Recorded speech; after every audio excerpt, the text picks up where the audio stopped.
区到宫崎公园呢，其实也不算是很方便，那需要乘坐17号线到这个祥银路2号出口。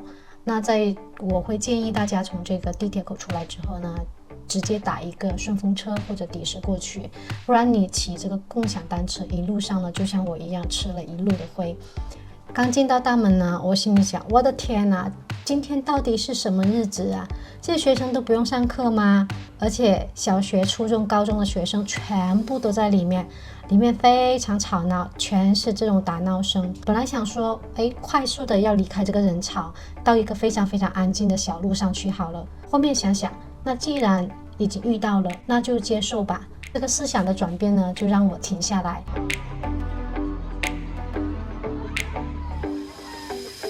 去看这些学生，我几乎看到的是每一个都非常非常快乐，而且每个非常非常的激动。回想起自己小时候秋游的时候，大概也是这样的心情，忍不住我想停下来看他们玩。那种少年时期的那种生命力，真的非常感染周围的人。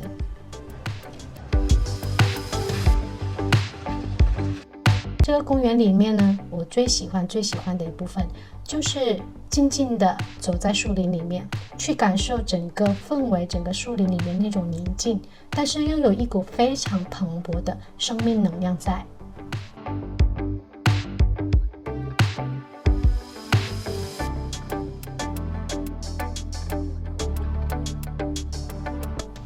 每一次去逛这种大公园呢，总会记不住网上说的一些必打卡点，也记不住他们的名字。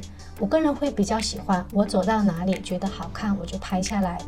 有时候在网上看到呢，才知道原来这个地方我去过，它叫什么什么名字。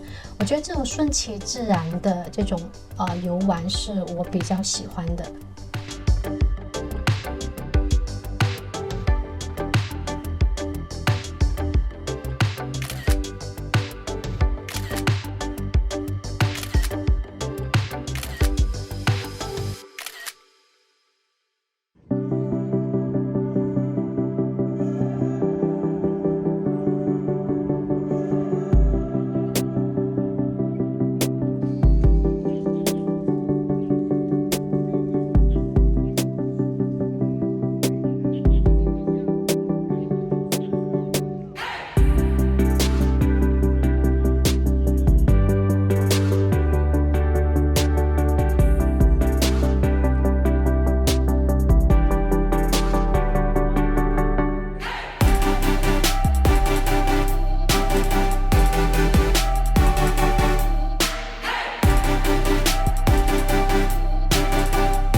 傍晚时刻呢，整个森林公园真的超级美的。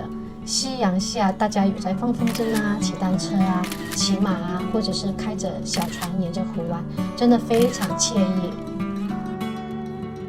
在南门出口处呢，有一大片的树林，那趁着夕阳的暖光呢，可以拍一些漂亮的照片作为纪念，或者只是单纯的走进树林里面，安静的去感受那种宁静、那种生命力的感觉，真的非常非常棒。